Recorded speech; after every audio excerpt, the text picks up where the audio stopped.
Boa tarde a todos. Hoje mais um quadro Cidadania com o tema Combate à Corrupção, Operação Lava Jato. E o meu convidado de hoje é o desembargador Alexandre Miguel, presidente da Associação dos Magistrados do Estado de Rondônia. Doutor, muito obrigado pela sua presença. Obrigado você pelo convite, é uma honra estar aqui no quadro Cidadania contigo. Doutor Alexandre, ninguém aguenta mais tanta corrupção praticada por políticos, empreiteiros, doleiros. Todos os dias nos noticiários nos deparamos com caixas e malas de dinheiro, já foram desviados centenas de bilhões de reais de dinheiro público, dinheiro dos pagadores de impostos. Na sua opinião, além da atuação das polícias, dos ministérios públicos, do Poder Judiciário, o que se deve fazer para tentar combater a corrupção, acabar com a corrupção ou até mesmo diminuir? É uma pergunta difícil, viu, Fabrício? Porque, veja, a corrupção, primeiro, é algo que já vem de muito tempo, né? Na história da humanidade em si. E é claro que o Brasil, veja, o brasileiro é um povo cheio de esperança. A esperança é a última que morre. E é um povo ordeiro, um povo capaz de superar essa fase que nós nos encontramos agora. E acho que pelo exemplo, né? Eu acho que a população, do modo geral, mudar a tua forma de agir, abdicar do jeitinho brasileiro, confiar um pouco mais nas instituições e começar a demonstrar, cada um de nós, demonstrar com gestos simples, talvez, de que é possível fazer um novo fim para essa história, né? Precisamos agora mudar um pouco, deixar o passado de lado e construir um futuro que seja próximo, bem breve, para parar com essa história que já nem aguenta mais, né? Doutor Alexandre, no Mensalão, na Operação Lava Jato e no Mensalão, grandes empresários foram presos, condenados, teve gente que teve que devolver milhões e milhões de dinheiro, mas parece que no Brasil só quem era preso eram os ladrões de galinha, né? Isso parece que vem mudando. Hoje podemos afirmar que todos são iguais perante a lei, independente de classe social, cor, religião. Isso está mudando, doutor Alexandre? Isso já vem de algum tempo. A própria história do Mensalão, né, que colocaram vários políticos sobre as raias da justiça, digamos assim, né, é uma demonstração clara de que o país vem mudando. Culturalmente, nós temos abdicado daquilo de dizer, como você falou, de que só o pobre vai para a cadeia, enfim. E agora, nessa extensão da Lava Jato, que os noticiários não param de mostrar, né, que poderosos economicamente, poderosos politicamente, têm sido condenados e pagando pelos erros que cometeram. Mas, para mim, eu acho que o melhor é que parem, né, de fazer as coisas erradas, né? A população ficou indignada com a colaboração premiada dos delatores da JBS, né? Tendo em vista que a empresa pagou propina para mais de 1.829 políticos, né, eleitos pelo povo brasileiro, e os seus donos, o Wesley e o Joesley, eles saíram livres, sendo flagrados, inclusive, passeando em Nova York. Minha pergunta é a seguinte: o senhor acha que essa colaboração premiada foi um prêmio para esse delator? Houve uma falha aí? Ou o que o senhor acha que aconteceu nesse caso? Veja, essa questão da delação premiada, inclusive para o sistema jurídico brasileiro, é algo recente. Então, muitos ainda estão aprendendo a lidar com essa questão. Não se ouvia falar em delação premiada há 2, 3 anos passados, né? Uma legislação nova, a partir de 2003, que foi incorporada ao nosso sistema jurídico, e ela vem sendo trabalhada. Eu acho que muitos que estão operando essa legislação agora também têm se aprimorado com relação a isso. Especialmente no caso ali dos donos da JIF, vejam, enquanto os outros que trabalharam com a delação premiada utilizaram fatos passados, ou seja, ele usou a delação premiada para dizer assim, olha, aconteceu um crime tal lá atrás. No caso específico deles, pelo menos que eu pude notar, que eram crimes que estavam acontecendo, né? Então, talvez, pelo fato de que esses delitos estavam ocorrendo, tenha permitido que eles tivessem um benefício maior para estancar aquela situação, ou seja, parar aquele crime que vinha, ou aqueles crimes que vinham ocorrendo. Diferente daqueles que o crime já tinha passado, já tinha ocorrido, já estava, digamos assim, consolidada a questão, né? E agora a possibilidade de ser revista essa delação, tendo em vista os novos fatos que surgiram nesses últimos dias, inclusive os 2 irmãos estão presos, né? Então pode ser que ela seja até anulada essa delação. O que se viu que a partir daí descobriu-se que tudo o que disseram, na verdade, não disseram tudo, né? Tem muito mais. Tem muitas coisas aí que ficaram talvez acobertadas e com o passar do tempo foram sendo descobertas, eles correm agora o risco, já estão presos inclusive, e correm o risco de perder esses benefícios que foram concedidos, né?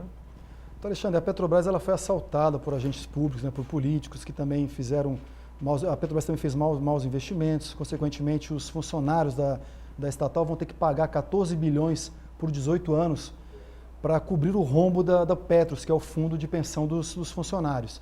Assim como ocorreu em outras empresas públicas, como os Correios. Eu queria saber do senhor o seguinte, sabemos que essa conta será paga por todos nós, já que somos todos acionistas, né, compulsórios das empresas.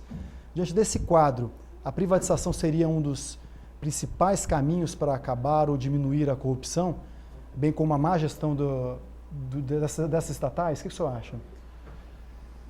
Fabrício, olha, nos anos 90, o Brasil tinha uma carga elevada de empresas públicas, digamos assim, né? E principalmente bancos estatais e tudo. E esses bancos estatais foram criados com uma finalidade de fomentar, né, a economia local. Então, cada estado possuía um banco estatal que ali produzia, pelo menos esse era o sentido, de produzir riqueza dentro daquele mesmo estado, fomentando o comércio, fomentando a indústria, enfim. Mas, por ironia do destino, pelo mau uso, foram desviados dessa finalidade, muitos levados, inclusive, à falência, né? Nos anos 90, inúmeros bancos de 27 estados praticamente, parece que perduraram apenas 3 bancos estatais, porque todos os outros foram praticamente levados à falência pelo mau uso da instituição. Então, sendo privado, me parece-me que a finalidade é outra, né? A privatização leva a enxergar a necessidade de um lucro, de uma visão mais objetiva e tudo mais. Petrobras, vimos aí durante esses últimos anos também, é uma derrocada tamanha. O valor que ela possuía era estrondoso, hoje vale talvez 1/10, 2/10 daquilo que valia.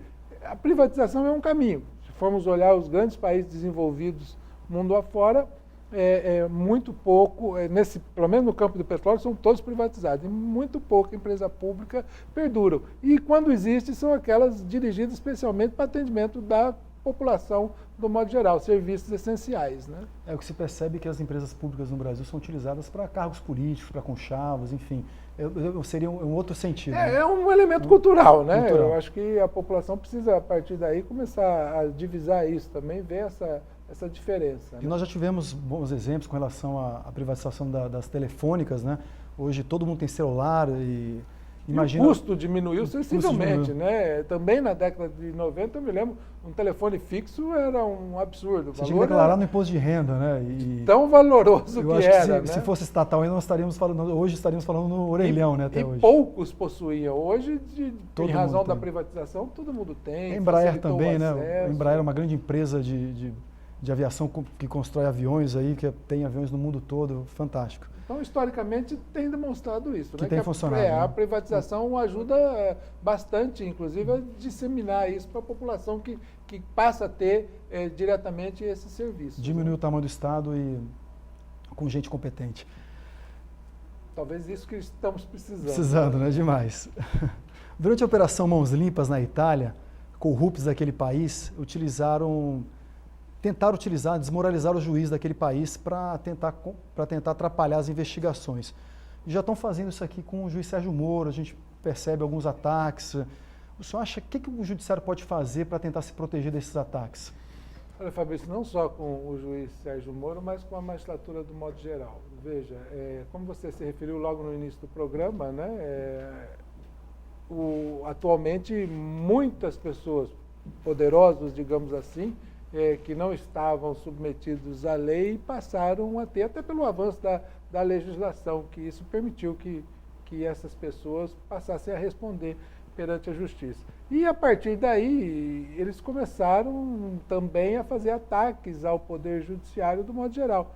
E qual é a intenção, no meu ponto de ver isso? É justamente desacreditar a instituição Poder Judiciário para que, ainda no fim, eles ainda consigam ter algum tipo de benefício com relação até mesmo eventuais condenações, diminuição de pena, modificação da lei até com anistia, enfim. Então, isso é muito ruim. É preciso que a população entenda e veja isso daí, da necessidade de se acreditar e fortalecer o Poder Judiciário, porque o Poder Judiciário ainda é a grande garantia do cidadão brasileiro. Né? Percebe-se que os atuais políticos, não vou generalizar, mas a grande maioria claro. querem, de alguma forma, se proteger através de leis, e nós temos que nos socorrer através do Poder Judiciário, né? Mas o Poder Judiciário sozinho não vai acabar com a corrupção no Brasil, né? Não vai. Mas o trabalho do Poder Judiciário é muito importante. Veja, para a população do modo geral, precisou de medicamento, o poder público ineficiente não traz para o sistema de saúde, vão ao Judiciário. Uma transação comercial não realizada, vai-se ao Judiciário para se resolver. E assim sucessivamente. O Judiciário acaba sendo protagonista de muita benfeitoria para a comunidade do modo geral. Né? E quando se abarca aí nesse contexto pessoas, né, de poder, digamos assim, acabam se incomodando. E, lógico, de uma outra forma, quer desmerecer todo esse trabalho que é realizado.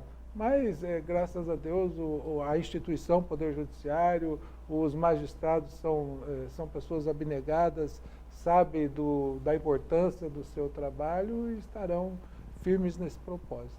E aqui em Rondônia nós tivemos exemplos também de operações conhecidas como Dominó e Termópila, que o Judiciário foi rígido na apuração, na instrução dos processos e até na condenação desses agentes, né, que foram condenados. O senhor tem mais alguma consideração com relação a isso? A questão da corrupção, o trabalho judiciário? Eu insisto, eu acho que veja, eu acho que a população, nós tivemos aí em 2003 uma manifestação social tão bela, tão bonita, procurando mudanças e tudo, né? E o Judiciário também tem contribuído com a sua parte, mas é essencial que a população saiba escolher bem o seu representante, o seu político, né? É preciso que a gente mude os nossos gestos, procurando atuar com ética nas nossas relações privadas, públicas e tudo mais, e confiar sobremaneira no Poder Judiciário, que como eu me referi, é o pilar da democracia, é o poder que ainda dá esperança à população.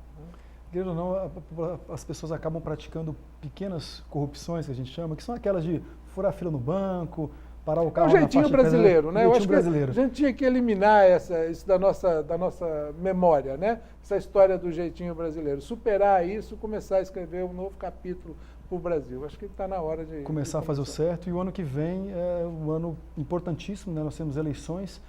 O senhor, à frente da Meron, Associação dos Magistrados, vai atuar? Como é que funciona com relação às eleições? Nós temos o Tribunal Eleitoral, que é quem capitaneia toda a gestão sobre as eleições, né?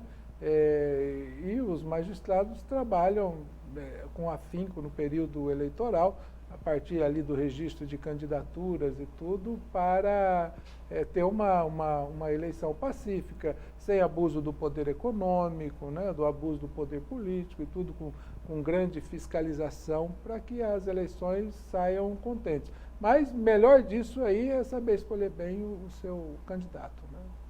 Então fica aqui o meu agradecimento ao doutor Alexandre por participar do programa mais uma vez e até semana que vem. Doutor, muito obrigado. Obrigado, Fabrício, pelo convite.